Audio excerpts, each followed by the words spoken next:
I'm getting rid of all my clothes I don't wear. I think I'm gonna cut my hair, 'cause these days I don't feel like me. I think I'm gonna take a break from alcohol. Probably won't last that long, but Lord knows I could use some sleep. Changes, they might drive you effing insane, but Assalamualaikum warahmatullahi wabarakatuh. Bismillahirrahmanirrahim.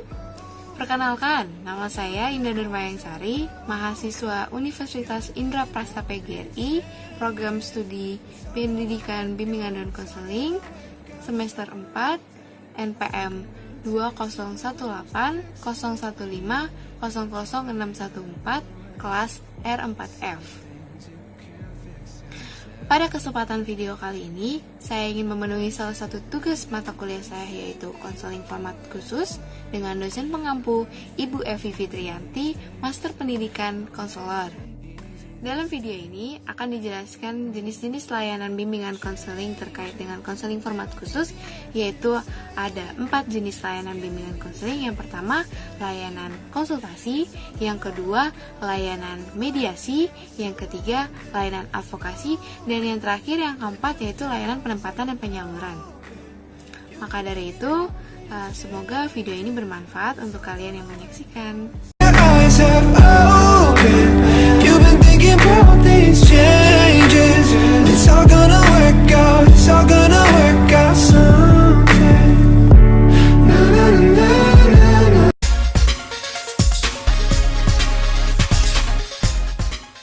Yang pertama, layanan konsultasi adalah layanan konseling oleh konselor sebagai konsultan terhadap konsulti dengan tujuan untuk memperoleh pemahaman, wawasan, dan cara-cara yang perlu dilaksanakan oleh konsulti dalam rangka untuk membantu terselesaikannya masalah pihak ketiga, yaitu si konsuli yang bermasalah. Pada layanan konsultasi dilakukan melalui 2 tahap. Yang pertama, tahap konsultasi yang dilakukan oleh konselor terhadap konsulti. Yang kedua, yaitu tahap penanganan yang dilakukan konsulti terhadap pihak ketiga. Maka dari itu, petugas dalam tahap konsulti yaitu konselor, dan petugas dalam tahap penanganan yaitu konsulti. Layanan konsultasi memiliki 2 tujuan. Yang pertama, tujuan umum. Tujuan umum dari layanan konsultasi ini agar konsulti dengan kemampuannya sendiri dapat menangani permasalahan yang ada pada pihak ketiga. Dalam hal ini, pihak ketiga memiliki hubungan yang cukup baik dengan konsulti, sehingga permasalahan yang ada pada pihak ketiga sebagian menjadi tanggung jawab konsulti. Yang kedua, tujuan khusus layanan konsultasi yaitu kemampuan konsulti itu sendiri yang dimaksudkan dapat berupa wawasan, pemahaman, dan cara-cara bertindak secara terkait langsung dengan suasana atau permasalahan yang ada dalam pihak ketiga itu. Itu dapat disebut juga sebagai fungsi pemahaman.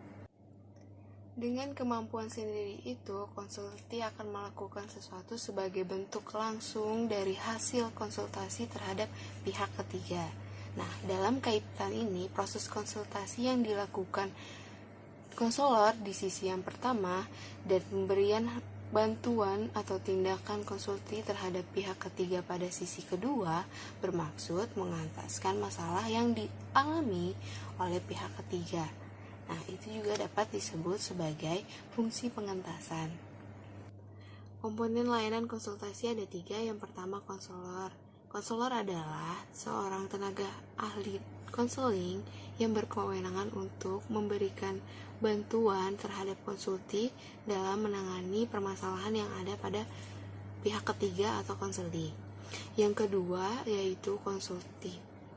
Konsulti adalah individu yang meminta bantuan terhadap konselor dalam kondisi atau permasalahan yang ada dalam pihak ketiga yang menjadi tanggung jawabnya. Nah, yang ketiga yaitu pihak ketiga. Pihak ketiga adalah individu yang kondisi atau permasalahannya dipersoalkan oleh konsulti. Asas layanan konsultasi yang pertama ada etika dasar konseling. Nah, 3 etika dasar konseling yaitu kerahasiaan, kesukarelaan, dan keputusan diambil oleh klien itu sendiri. Sepenuhnya berlaku pada proses konsultasi dalam layanan konsultasi. Nah, ketiga etika ini terkait langsung dengan asas-asas konseling.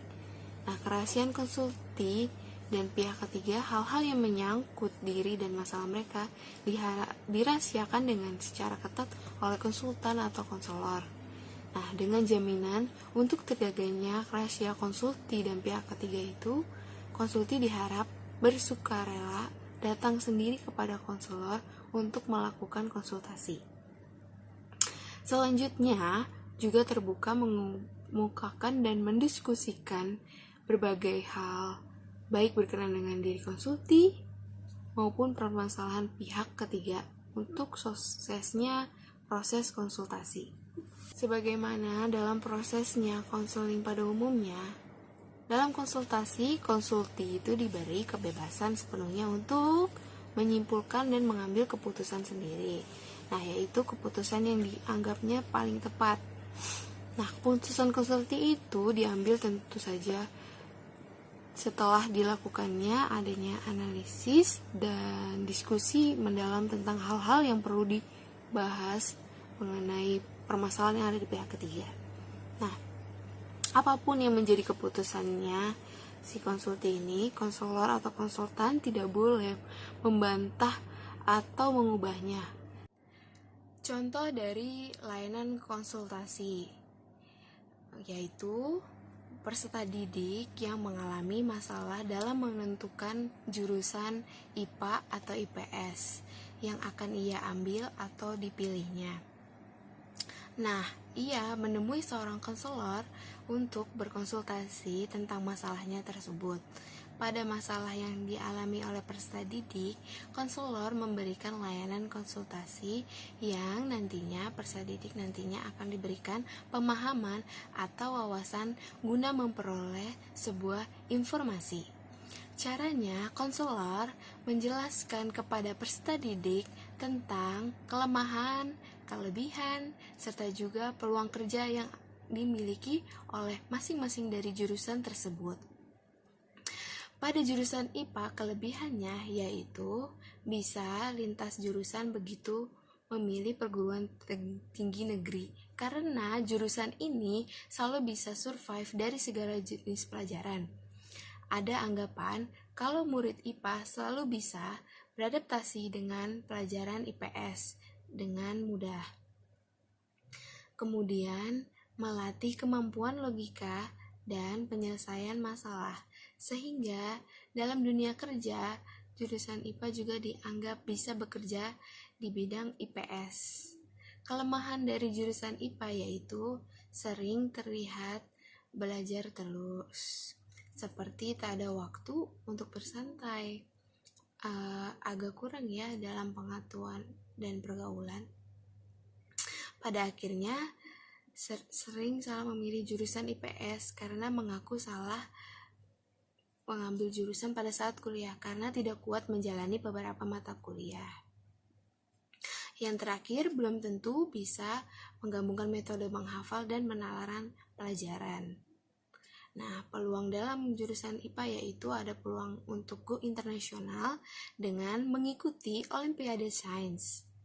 Pada saat kuliah nanti bagusnya sih mempelajari ilmu bisnis dan ilmu marketing untuk mendukung ilmu teknik-tekniknya. Kemudian pada jurusan IPS kelebihannya yaitu yang pertama seperti bukan santai, tapi memang pelajaran ini hanya membutuhkan penalaran saja. Nah, kemudian saat ini memang banyak peluang kerja membuka lapangan pekerjaan luas untuk jurusan sosial karena masih ada waktu untuk bergaul, wawasan tentang dunia pergaulan bisa lebih luas. Nah, kelemahan pada jurusan IPS yaitu sangat berat bila bersaing dengan di bidang IPA. Kemudian, cap miring soal jurusan pelarian dan gayanya yang santai. Nah, peluang pada jurusan IPS yaitu kalian komunikasi yang baik harus ditambah dengan penguasaan bahasa asing supaya bisa menguasai dunia kerja yang makin go internasional seperti ini. Nah, konselor memberikan pemahaman mengenai jurusan IPA dan IPS terhadap peserta didik ini supaya peserta didik ini dapat berpikir dan dapat mengambil keputusan jurusan apa yang ia minati dan ia pilih sebagai salah satu jurusan yang akan dia lanjutkan dalam sekolahnya.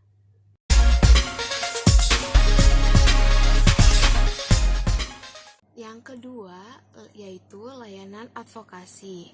Layanan advokasi adalah layanan bimbingan konseling yang membantu peserta didik untuk memperoleh kembali hak-hak dirinya yang tidak diperhatikan atau mendapatkan perlakuan yang salah sesuai dengan tuntutan karakter cerdas dan terpuji. Salah fungsi konseling adalah fungsi advokasi, yang artinya membela hak seseorang yang tercederai. Sebagaimana diketahui bahwa setiap orang memiliki berbagai hak yang secara umum dirumuskan di dalam dokumen HAM atau hak asasi manusia. Layanan advokasi diterapkan oleh konselor untuk menangani berbagai kondisi tentang tercederainya hak-hak seseorang terkait dengan pihak lain yang berkewenangan demi dikembalikannya hak klien yang dimaksudkan. Ada dua tujuan layanan advokasi. Yang pertama, tujuan umum. Layanan advokasi dalam konseling bermaksud mengentaskan klien dari suasana yang menghempit dirinya karena hak-hak yang hendak dilaksanakan terhambat dan terkekang sehingga keberadaan, kehidupan, dan perkembangannya khususnya dalam bidang pendidikan menjadi tidak lancar, terganggu, atau bahkan terhenti atau terputus. Dengan layanan advokasi yang berhasil, klien akan kembali menikmati hak-haknya. Yang dengan demikian, klien berada kembali dalam posisi perkembangan diri, yaitu perkembangan pribadi, sosial, belajar, karir, keluarga, keagamaan, atau kemasyarakatan secara positif dan progresif. Yang kedua, tujuan khusus layanan advokasi dalam konseling adalah membebaskan klien dari cengkraman pihak tertentu yang membatasi atau bahkan menghapus hak klien dan masalah klien teratasi. Karena konseling adalah profesi dalam bidang pendidikan, maka layanan advokasi dalam konseling dilakukan berkenaan dengan hak-hak klien dalam bidang pendidikan. Di luar bidang pendidikan, layanan advokasi dapat dilaksanakan oleh konselor sepanjang permasalahan klien masih berada di dalam wewenang konselor menanganinya. Komponen-komponen dalam layanan advokasi. Layanan advokasi dalam konseling dapat menyangkut dengan komponen yang lebih bervariasi, baik berkenaan dengan person-person yang terkait maupun variasi kondisi dan keluasannya materinya. Segenap person tersebut dan kondisi materi yang ada dimanfaatkan untuk kepentingan si klien. Yang pertama, konselor. Konselor sebagai pelaksana layanan advokasi dituntut untuk mampu berkomunikasi, melobi, dan mengambil manfaat sebesar-besarnya dari hubungan dengan pihak-pihak terkait, dan juga mengolah kondisi dan materi secara optimal. WPKNS, wawasan, pengetahuan, keterampilan, nilai, dan sikap yang ada pada diri konselor cukup luas dan mewadai terkait dengan pelanggaran hak klien yang dilayani dan pihak-pihak yang terkait. Yang kedua, korban pelanggaran hak. Korban pelanggaran hak merupakan person atau individu atau klien yang menjadi bintang dalam layanan advokasi. Untuk klienlah segenap upaya dilaksanakan. Keputusan atau kondisi yang ada pada klien diupayakan untuk diangkat supaya tidak lagi menimpa dan menghinggapi dirinya. Dari kondisi semula yang bermasalah sampai dengan kembalinya hak klien, untuk selanjutnya klien menjadi individu yang menikmati haknya untuk sebesar-besarnya kesempatan dirinya. Yang ketiga, pihak-pihak terkait. Pihak-pihak terkait pertama adalah person yang memiliki wewenang untuk mempengaruhi terimplementasinya hak klien. Pengaruh dari pihak yang berkewenangan itu dapat dalam kadar yang bervariasi. Pengaruhnya cukup ringan atau sampai hingga amat berat, bahkan bersifat final. Selanjutnya, materi layanan advokasi. Isi atau layanan advokasi terfokus pada hak klien yang berkenaan dengan perlakuan negatif oleh pihak-pihak tertentu sehingga merugikan si klien. Nah, materi tersebut bervariasi terutama kalau dilihat dari perlakuan dan pencenderaan hak klien oleh pihak terkait. Nah, berkenaan dengan materi karakter cerdas, konselor tiap kali mengangkat materi karakter cerdas dari berbagai aspek layanan agar seluruh kegiatan layanan isinya diwarnai oleh suasana perilaku, penampilan, dan prospektif karakter cerdas. Nah, selanjutnya asas-asas yang terkait dengan layanan advokasi.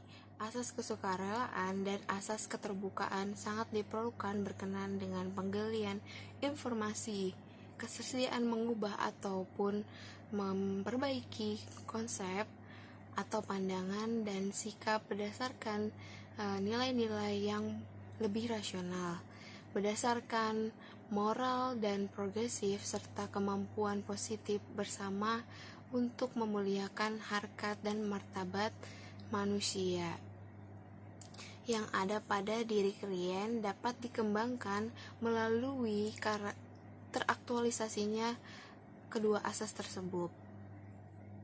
Asas kegiatan pada diri klien tidak banyak dituntut dari klien karena ia sebagai korban memang tidak bisa banyak berbuat kecuali berbuah hasil akhir dari layanan advokasi.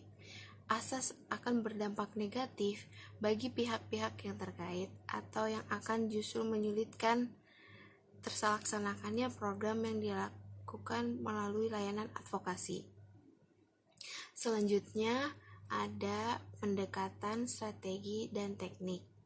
Yang pertama, format kolaboratif. Karena layanan advokasi menyangkut dengan sejumlah pihak terkait, apalagi pihak-pihak tertentu itu ada yang berdasarkan tingkat level tertentu, sama atau beda, maka format layanan adalah kolaboratif.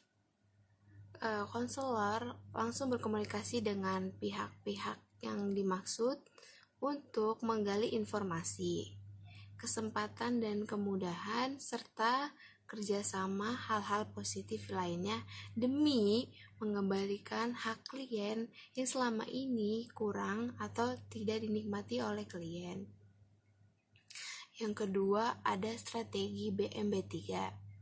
Dalam hubungan dengan pihak-pihak terkait, konselor mengembangkan suasana BMB3.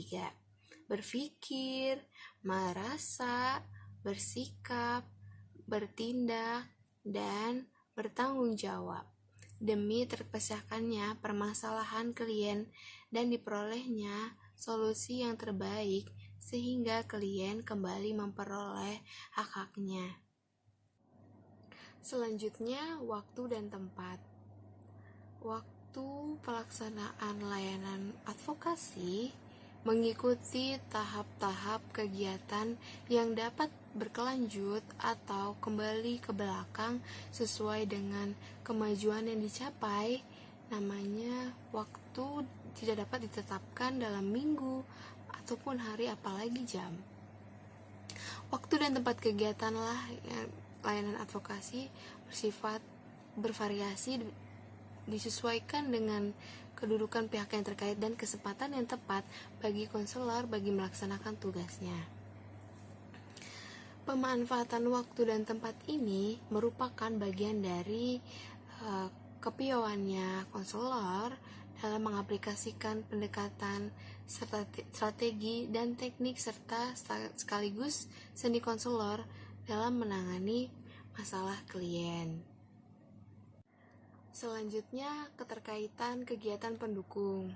Yang pertama, keterkaitan jenis layanan lainnya.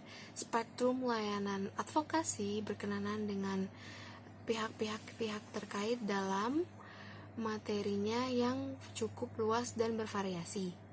Layanan orientasi dan layanan informasi dapat dijadikan sebagai sub-layanan atau layanan pendamping untuk membantu konselor dalam memperoleh berbagai data atau aktual informasi yang diperlukan.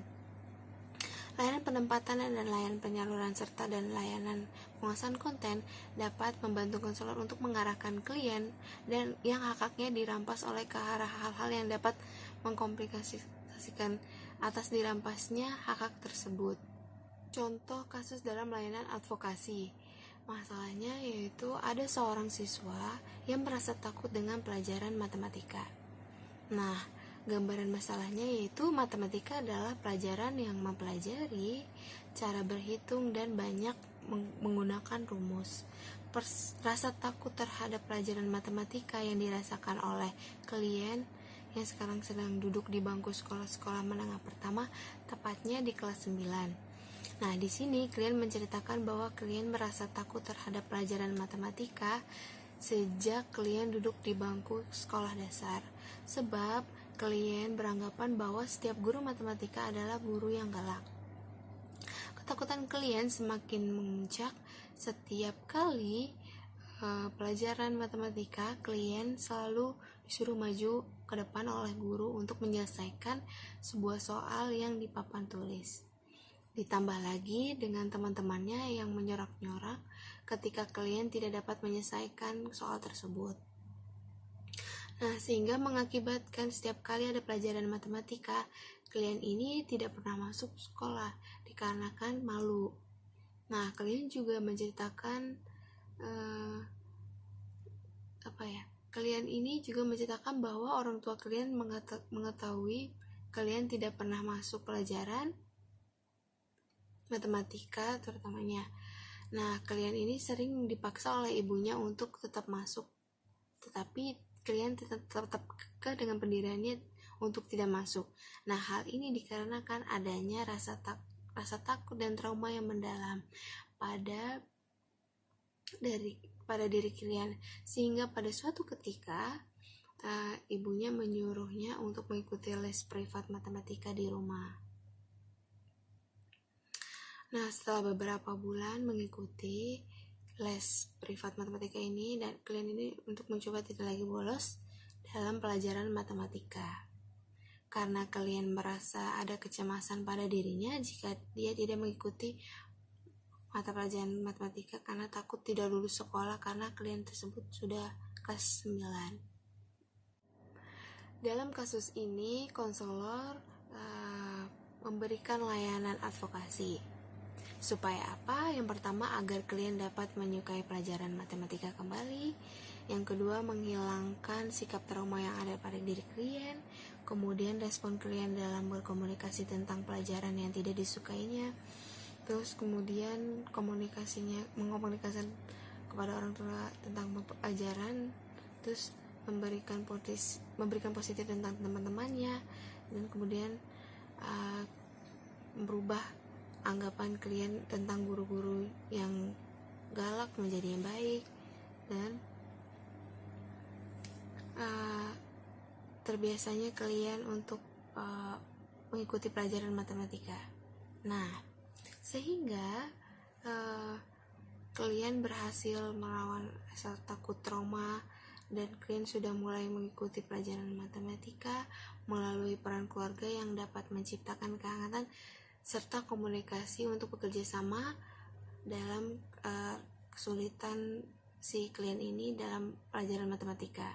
Nah, sehingga klien ini dapat menjelaskan apa yang dirasain, menjelaskan perasaan apa yang dia rasain selama mengikuti pelajaran matematika, sehingga orang tuanya ini memahami si klien bagaimana perasaan klien apabila mengikuti tentang pelajaran matematikanya. Dan kemudian sehingga klien ini hilang rasa takutnya mengenai pelajaran matematika tersebut.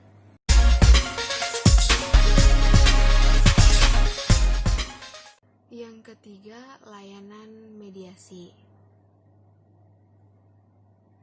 Istilah mediasi terkait dengan istilah media yang berasal dari kata medium, yang berarti perantara. Berdasarkan arti dia tersebut, mediasi bisa dimaknai sebagai suatu kegiatan yang mengantarai atau menjadi wasilah atau menghubungkan yang semula terpisah. Juga bermakna untuk menjalin hubungan antara dua kondisi yang berbeda dan mengadakan kontak sehingga dua pihak yang semula terpisah menjadi saling terkait. Melalui mediasi atau wasilah, dua pihak yang sebelumnya terpisah menjadi saling terkait, saling mengurangi atau saling mentiadakan jarak, saling memperkecil perbedaan sehingga jarak keduanya menjadi lebih dekat. Layanan mediasi merupakan layanan konseling yang dilaksanakan konselor terhadap dua pihak yang sedang dalam keadaan saling tidak menemukan kecocokan. Ketidakcocokan itu menjadikan mereka saling berhadapan, saling bertentangan, saling bermusuhan. Pihak-pihak yang berhadapan itu jauh dari rasa damai, bahkan mungkin berkehendak saling menghancurkan. Nah, dengan keadaan demikian itu akan merugikan kedua pihak atau lebih. Dengan layanan mediasi, konselor berusaha menjadi perantara atau membangun hubungan di antara mereka, sehingga mereka menghentikan dan terhindar dari pertentangan yang lebih lanjut. Tujuan layanan mediasi. Dalam pelaksanaan mediasi, terdapat dua tujuan yang ingin dicapai, yaitu tujuan umum dan tujuan khusus.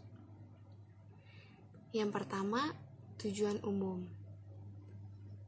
Layanan mediasi adalah perubahan atau kondisi awal menjadi kondisi baru dalam hubungan antara pihak-pihak yang bermasalah. Tujuan layanan mediasi. Dalam pelaksanaan layanan mediasi, terdapat dua tujuan yang ingin dicapai, yaitu tujuan umum dan tujuan khusus. Yang pertama, tujuan umum. Layanan mediasi pada umumnya bertujuan agar tercapainya kondisi hubungan yang positif dan kondusif di antara klien, yaitu pihak-pihak yang terkait dan berselisih.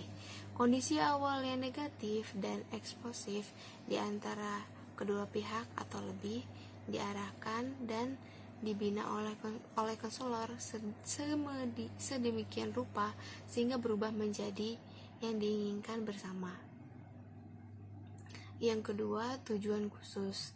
Tujuan khusus layanan mediasi difokuskan kepada perubahan atau atas kondisi awal yang menjadi kondisi baru dalam hubungan antara pihak-pihak yang bermasalah. Selanjutnya ada komponen-komponen layanan mediasi. Yang pertama, konselor.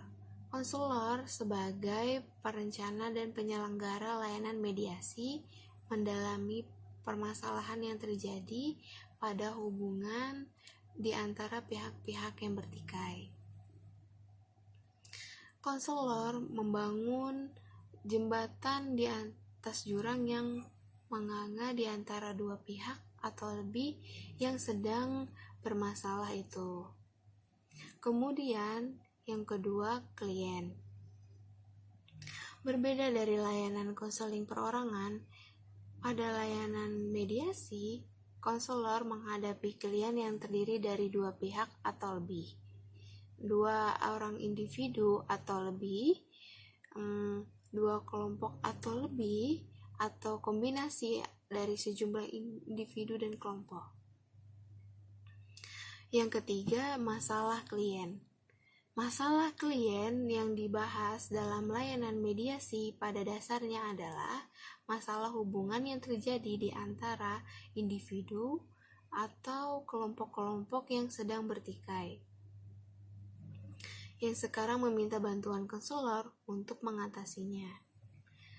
Masalah-masalah tersebut dapat terpangkal pada pertikaian atas kepemilikan sesuatu, terus kejadian dadakan seperti perkalian, persaingan, perebutan sesuatu, perasaan tersinggung, dendam, dan sakit hati, serta permasalahan ataupun tuntutan atasan hak-hak tersebut.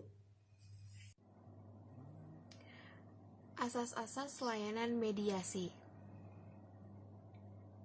Yang pertama yaitu asas kerahasiaan.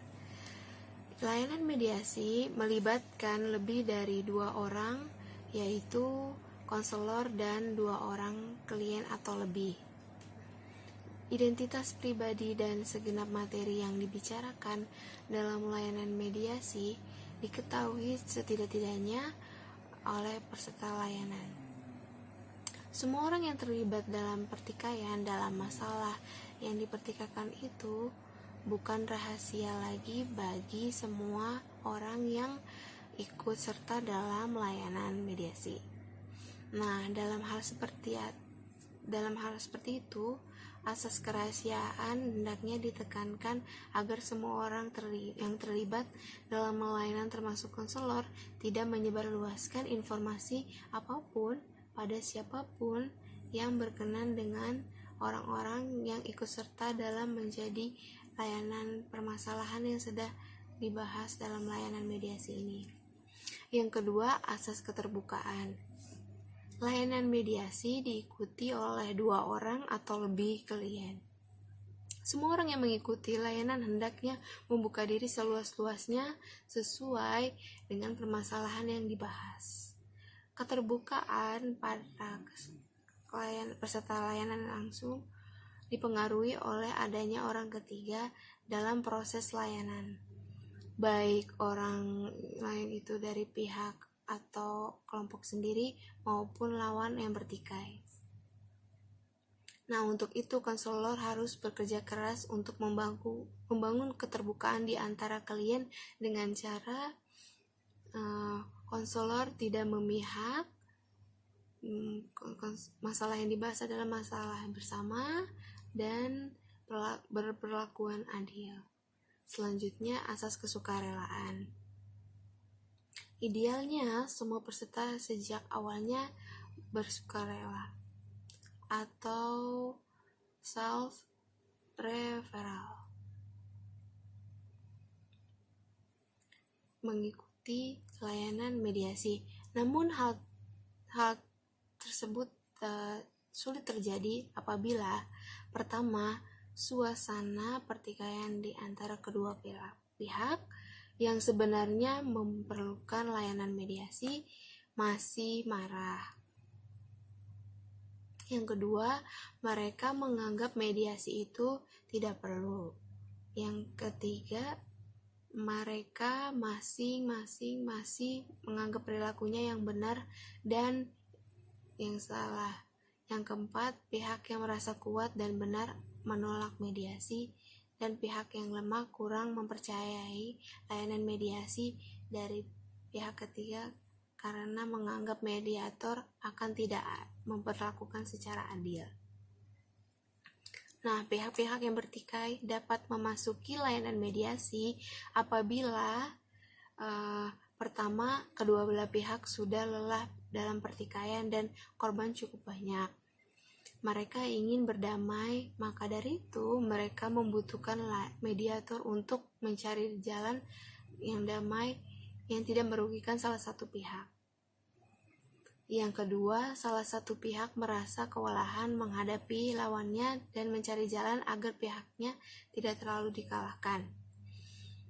Dan yang ketiga, kedua belah pihak mempunyai atasan atau para atasan untuk berkenan membawa anak buahnya yang bertikai itu kepada konselor untuk mendapatkan layanan konseling.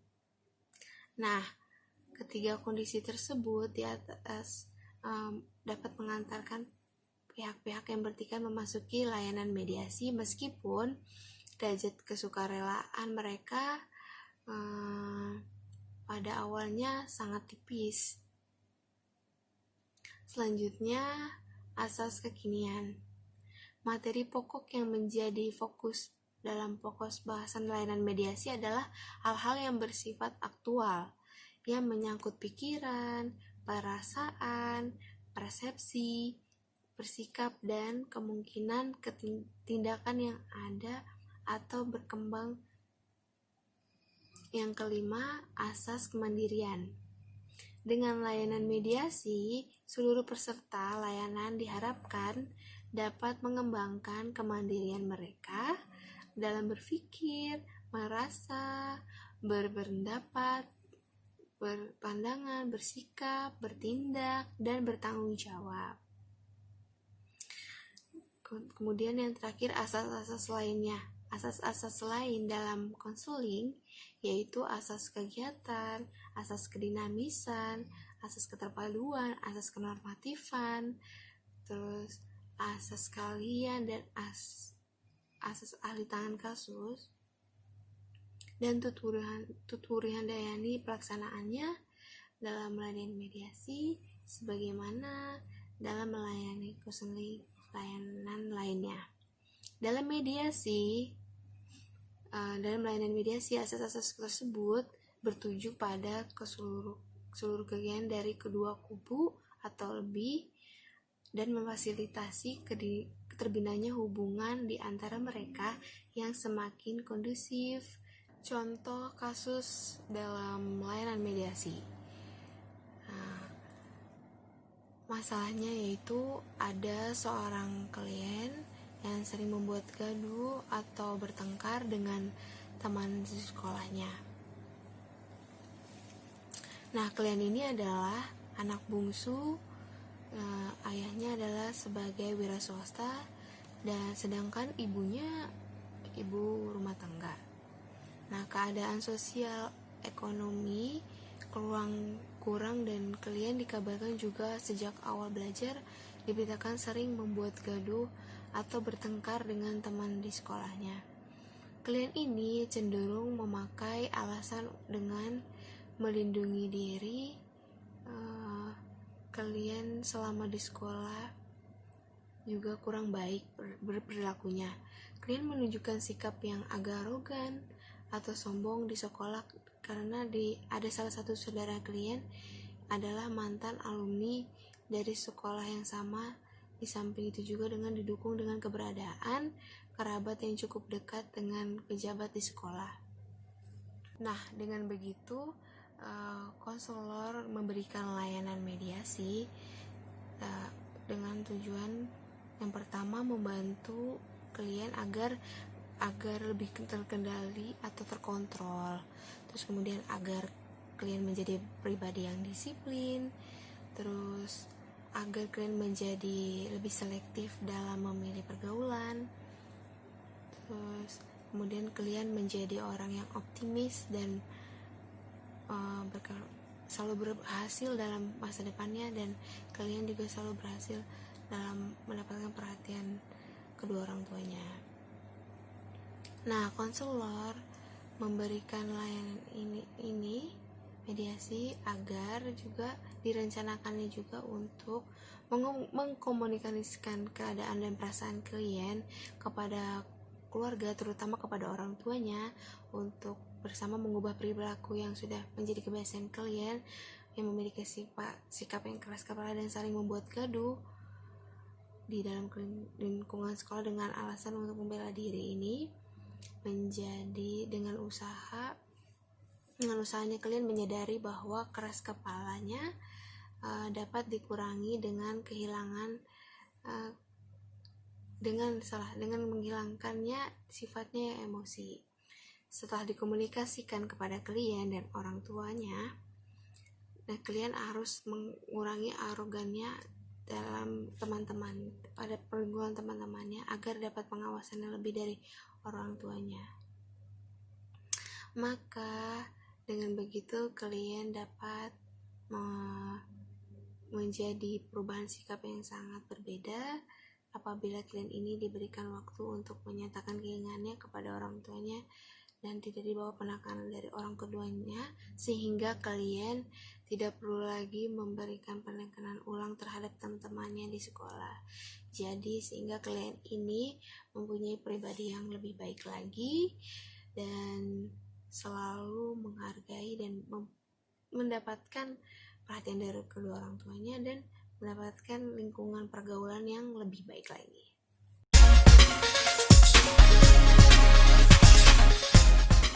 Keempat, layanan penempatan dan penyaluran. Dalam menjalani kehidupan dan perkembangannya, setiap saat individu berada dalam kondisi diri tertentu dan menghadapi serta berinteraksi dengan kondisi lingkungannya. Kondisi diri meliputi berbagai potensi dan keadaan aktual yang ada pada diri sendiri, sedangkan kondisi lingkungan mengandung berbagai kemungkinan yang dapat memberikan dampak positif ataupun dampak negatif, tergantung pada penyikapan dan penanganan dan pemanfaatannya. Namun, kondisi yang benar-benar sesuai dengan keadaan tersebut adalah kondisi mismatch atau kurang serasi atau kurang mendukung justru sering dijumpai dan menimbulkan masalah. Misalnya, anak-anak pintar berada di lingkungan yang kurang menantang dan merangsang perkembangannya, kecerdasannya, dan anak-anak berbakat tidak memperoleh kesempatan dan suasana yang mewadahi bakatnya.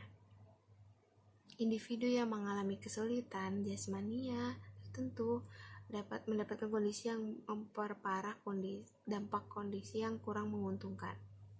Itu sebagaimananya.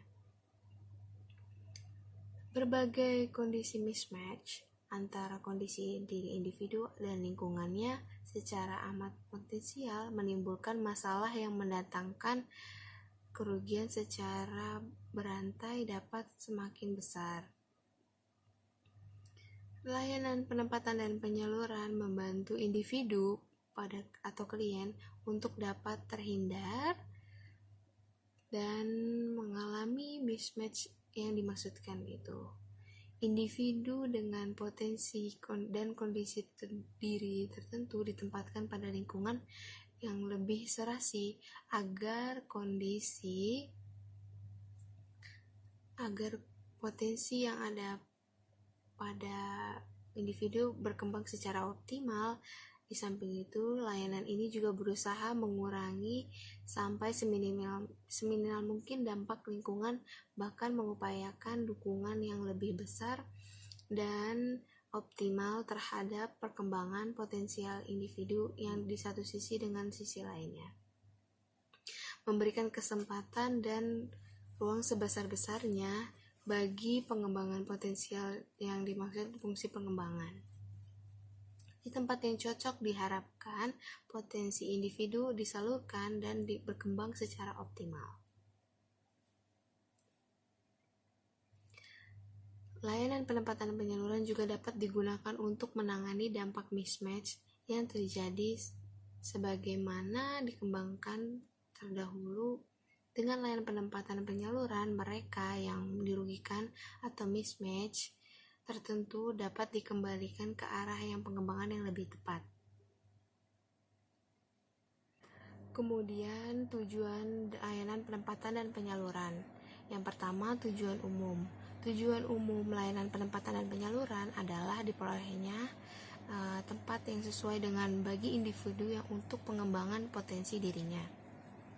Tempat yang dimaksudkan itu adalah kondisi lingkungan, baik lingkungan fisik maupun lingkungan sosial emosional, dan lebih luas lagi seperti lingkungan akademik, lingkungan sosial, lingkungan budaya, dan secara langsung berpengaruh terhadap kehidupan dan perkembangan individu.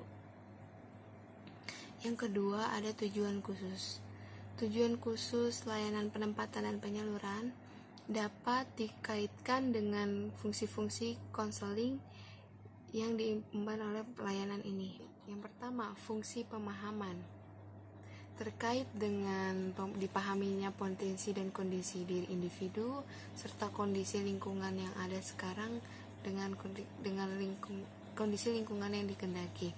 Yang kedua, fungsi pencegahan terkait dengan dampak positif dan layanan yang dapat mencegah arahnya hambatan dan kerugian yang dapat dialami oleh individu atau klien apabila dibiarkan dalam kondisi lingkungan yang sekarang. Jika layanan penempatan penyaluran tidak dilaksanakan, artinya individu atau klien dibiarkan dalam keadaan mismatch dengan potensi dengan lingkungannya. Akibatnya mismatch akan berlarut dan masalah klien akan berkelanjutan atau mungkin semakin parah. Yang ketiga, fungsi pengentasan secara langsung terkait dengan fungsi pencegahan. Pertama-tama, layanan penempatan dan penyaluran hendak mengatasi masalah individu atau klien melalui upaya ada penempatannya dengan kondisi yang lebih sesuai dengan kebutuhan klien melalui upaya penempatannya dengan kondisi lingkungan yang lebih sesuai dengan kebutuhan klien. Apabila upaya ini berhasil, fungsi pencegahan akan terungkap. Yang keempat, fungsi pengembangan dan pemeliharaan secara langsung menjadi buah dari penyaluran pelayanan penempatan dan penyaluran. Dengan kondisi lingkungan yang baru lebih sesuai, potensi individu atau klien menjadi berkembang dan terpelihara dari hal-hal yang membuat kita menjadi rugi. Yang kelima, fungsi advokasi mempunyai kaitan tidak langsung dengan fungsi-fungsi lainnya. Dengan tercapainya fungsi-fungsi konseling dalam kegiatan layanan penempatan penyaluran, maka dapat dikatakan tujuan khusus layanan penempatan penyaluran telah mencapai salah satu sasarannya. Komponen-komponen layanan penempatan dan penyaluran. Yang pertama, konselor. Konselor sebagai pelaksana pelayanan penempatan penyaluran adalah ahli pelayanan konseling yang sangat peduli dengan optimalisasi dalam perkembangan individu demi kebahagiaan kehidupannya. Konselor memperhatikan dengan cermat kondisi lingkungan dalam kaitannya dengan perkembangan kehidupannya individu. Layanan penempatan dan penyaluran merupakan wahana bagi konselor untuk mengupayakan lingkungan yang lebih kondusif bagi pengembangan dan kehidupan individu. Yang kedua, subjek layanan dan masalahnya.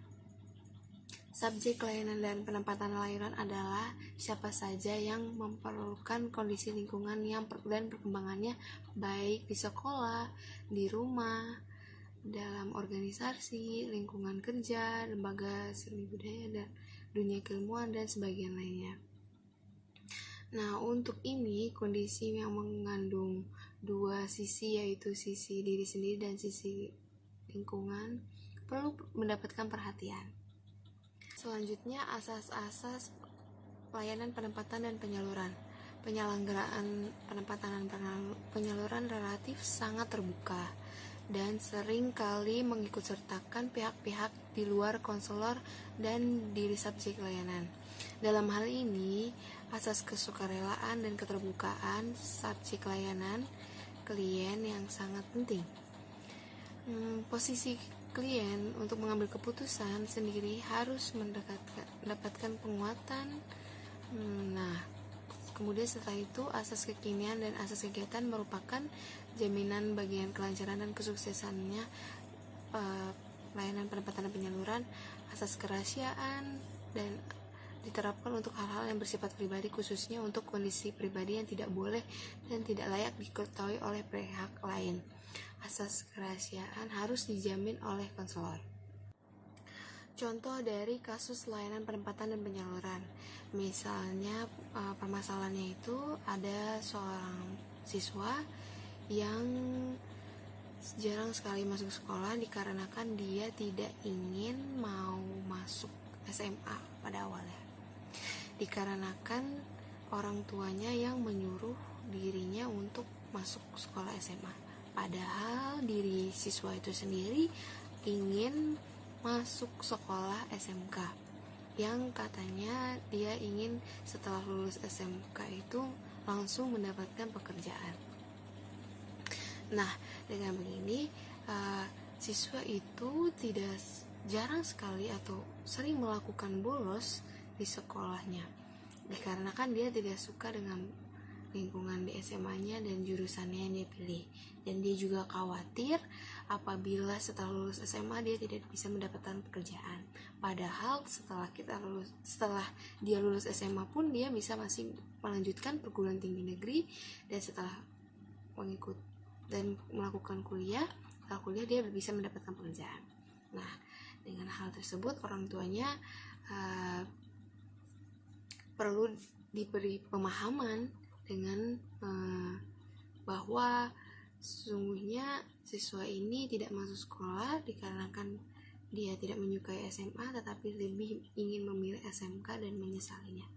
Nah, maka dari itu konselor memberikan layanan penempatan penyaluran dikarenakan siswa ini harus mendapatkan layanan penempatan dan penyaluran. Maka dari itu siswa tersebut harus tidak boleh menyia-nyiakan sekolahnya dikarenakan sudah masuk SMA, dan dia harus diberi pemahaman bagaimana bahwa SMA itu juga bisa mendapatkan pekerjaan apabila dia memiliki potensi-potensi yang ada dalam pada dirinya. Maka dari itu orang tuanya juga harus membantu orang tuanya berperan penting dalam hal ini untuk memberitahu bahwa maksud dan tujuan orang tuanya untuk memasukkan SMA itu apa aja, sehingga siswa ini paham akan betul dengan mengenai perbedaan SMA dan SMK. Kemudian juga dia tidak menyia-nyiakan waktunya untuk sering bolos sekolah, tapi memanfaatkan sekolah di SMA ini sebagai acuan dia untuk masa depan yang lebih baik.